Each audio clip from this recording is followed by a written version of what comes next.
Bismillahirrahmanirrahim. Assalamu alaikum everyone. Welcome back to my YouTube channel. I am Rukaiya and today we are going to learn a very important topic of English grammar. And believe me students, आज का जो topic है वो दिखने में बहुत मुश्किल लगता है लेकिन बहुत ही इजी है। तो आज का हमारा टॉपिक है सब्जेक्ट वर्ब एग्रीमेंट। अब आप सोच रहे होंगे कि ये एग्रीमेंट इंग्लिश ग्रामर में कहाँ से आ गया।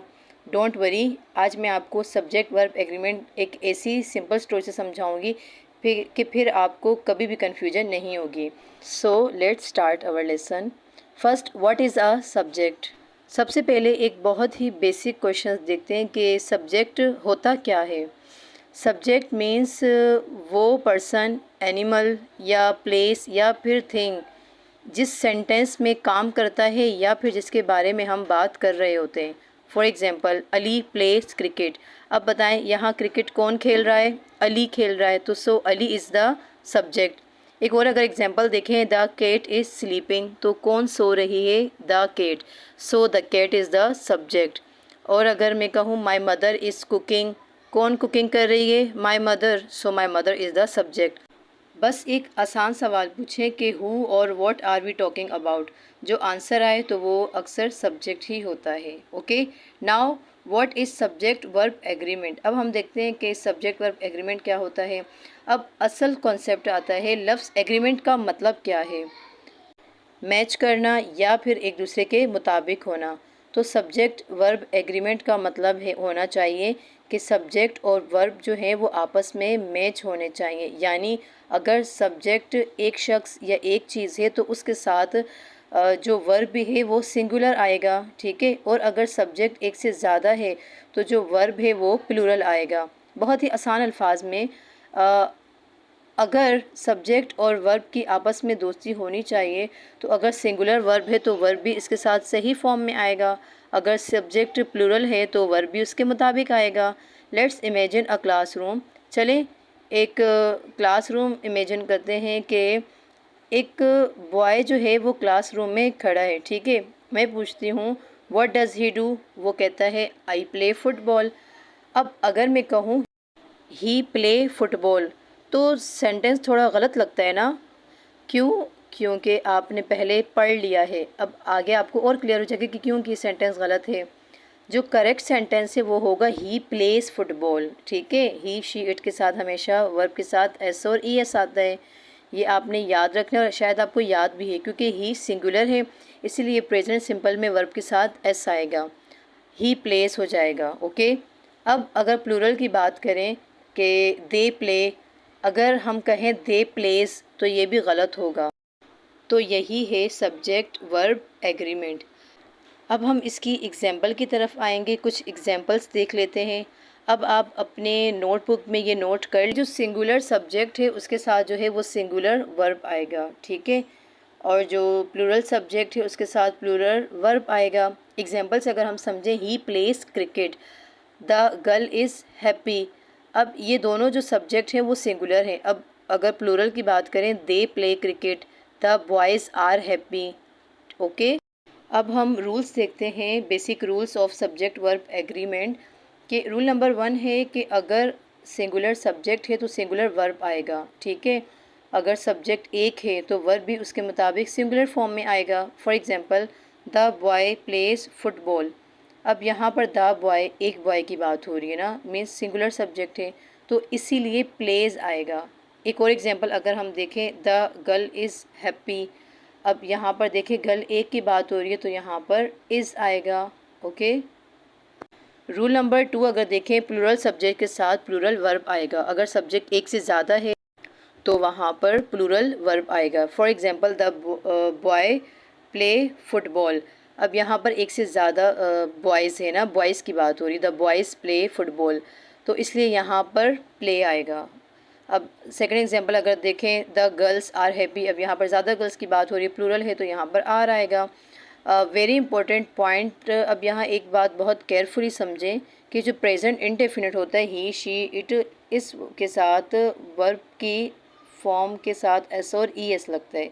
For example, he place, she reads, Ali goes, like this. अब लेकिन जो आई वी यू दे है वो बेस फॉर्म है, उसके साथ कोई एस और ई एस नहीं लगता, वो simple base form base verb ही आएगी। जब आपको कन्फ्यूजन हो कि कौन सा वर्ब लगाना है तो पहले आपने ख़ुद से पूछना है कि who is the subject. Subject identify करें पहले, फिर देखें सिंगुलर है या प्लूरल है, तो करेक्ट वर्ब को चूज़ करें। ठीक है, अगर सब्जेक्ट सिंगुलर है तो आपने सिंगुलर लगाना है, ठीक है, उस हिसाब से आपने वर्ब लगाना है। ओके, अगर प्लूरल है तो आपने उस हिसाब से वर्ब लगाना है। अब आते हैं कुछ स्पेशल रूल्स की तरफ। ये रूल्स बहुत इंपॉर्टेंट है, लेकिन मैं इन्हें सिंपल वे में आपको समझाऊंगी ताकि आपको क्लियर हो जाए। अब पहला रूल अगर हम देखें, टू सब्जेक्ट विथ एंड। अब जब दो सब्जेक्ट को एंड से ज्वाइन किया जाए तो वो आमतौर पर प्लूरल वर्ब आएगा। फॉर एग्जांपल, अब अली एंड अहमद ना, तो अब दो लोगों की यहाँ पर बात हो रही है। Ali and Ahmed are friends. यहाँ कितने लोग हैं? दो लोग हैं, अली एंड अहमद। तो जो सब्जेक्ट है वो प्लूरल हो गया, तो इसलिए यहाँ पर आर आएगा। अब एक और एग्जांपल देखें, my brother and sister are at home. अब यहाँ पे कितने लोगों की बात हो रही है? दो लोगों की बात हो रही है, ब्रदर एंड सिस्टर। तो यहाँ पर क्या आ जाएगा? आर। रूल नंबर 2 अगर देखें, और नोर। अब और नोर वाले जो सेंटेंस है वो थोड़ा इंटरेस्टिंग है। यहाँ जो वर्ब है अक्सर नियरेस्ट सब्जेक्ट के मुताबिक होता है, यानी कि जो सब्जेक्ट वर्ब के सबसे करीब हो, ठीक है, वर्ब उसके मुताबिक आएगा। चलिए एग्जांपल से समझते हैं। अली और हिज फ्रेंड्स आर कमिंग। अब वर्ब के करीब कौन है? हिज फ्रेंड्स, और फ्रेंड्स प्लूरल है, तो इसलिए यहाँ पर आर कमिंग होगा। अब सेंटेंस को हम उलट कर देते हैं, ठीक है, जैसे हिज फ्रेंड्स और अली इज़ कमिंग। अब वर्ब पे करीब कौन है? अली, तो अली कौन है? सिंगुलर है, तो इसलिए यहाँ पर इज़ कमिंग आएगा। ओके, सो ये बहुत आसान ट्रिक है। देखें, सब्जेक्ट के करीब वाला जो वर्ब है वो आपने देखना है कि वो वर्ब क्या है। अब हम रूल नंबर 3 पे चलते हैं। Each, every, everyone. ये बहुत इंपॉर्टेंट रूल है, जैसे words each, every, everyone, everybody, someone, somebody, nobody, anybody, इनके साथ जो है आमतौर पर सिंगुलर वर्ब इस्तेमाल होता है। For example, everyone is ready. यहाँ एवरीवन का मतलब है सब लोग, लेकिन ग्रामर में ये सिंगुलर होता है, इसलिए एवरीवन इज़ रेडी होगा। Okay, not everyone are ready. अब एक और एग्जांपल देखें, each students has a book. अब ईच स्टूडेंट मतलब सिंगुलर की बात हो रही है, तो इसलिए यहाँ पर हैज़ आएगा, ना कि हैव। एक अगर आपको ये वर्ड्स नज़र आ जाएं, everyone, everybody, someone, somebody, nobody, anyone, each, every, तो आपने फ़ौरन याद करना है कि these words look like many but grammar treats them as one. ठीक है, यानी कि मीनिंग बहुत ज़्यादा हो सकती है, लोग ज़्यादा हो सकती है, लेकिन ग्रामर में ये सिंगुलर वर्ब में आएंगे। अब कुछ एडवांस रूल हैं। नाम तो एडवांस है लेकिन कॉन्सेप्ट इनका बहुत इजी है। Number 1, collective noun. अब कलेक्टिव नाउन है जो एक वर्ड है जो ग्रुप और यूनिट के तौर पर शो करे। फॉर एग्जांपल, जैसे टीम, फैमिली, क्लास, कमेटी। जब पूरा ग्रुप एक यूनिट के तौर पर काम कर रहा हो तो वहाँ हम अमूमन जो सिंगुलर वर्ब यूज़ करते हैं। एग्जांपल देखें, द टीम इज़ विनिंग। ठीक है, अब समझ रहे हैं कि यूनिट क्या है। यहाँ पर जो टीम जो है वो, टीम में जो है वो कई प्लेयर्स हैं, पूरी एक टीम है, वो एक यूनिट में काम कर रही है, तो इसलिए यहाँ पर इज़ आया है। एक और एग्जांपल अगर हम देखें, द फैमिली इज़ हैप्पी। अब यहाँ पर जो फैमिली है उस फैमिली में तो कई लोग हैं यहाँ पे, लेकिन यूनिट एक बताया गया है, तो इसलिए यहाँ पर इज़ है। नंबर 2 अगर हम देखें, अनकाउंटेबल नाउन। कुछ नाउन्स को हम नॉर्मली इंडिविजुअल पीसेस में काउंट नहीं करते, जैसे कि मिल्क, इंफॉर्मेशन, तो ये सिंगुलर वर्ब में आते हैं। For example, milk is healthy, milk are healthy नहीं होगा, करेक्ट क्या होगा सेंटेंस? Milk is healthy. दूसरी एग्जांपल देखें, इंफॉर्मेशन इज़ यूज़फुल, तो इंफॉर्मेशन के साथ क्या आएगा? इज़ आएगा। Rule number 3, titles and names.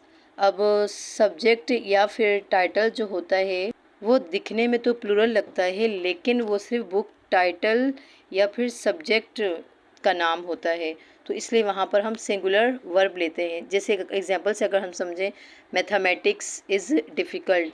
अब यहाँ पर मैथमेटिक्स एक सब्जेक्ट है, लेकिन यहाँ पर इसके आखिर में एस आया है, तो इसलिए यहाँ पर इज़ आएगा। एस आया लेकिन ये एक सब्जेक्ट का नाम है, तो इसलिए यहाँ पर हम इज़ लगाएंगे। ओके, अब Arabian Nights is an interesting book. अब ये एक बुक का टाइटल है ना, तो इसलिए एक यूनिट समझा जाएगा, तो इसलिए यहाँ पर इज़ आएगा।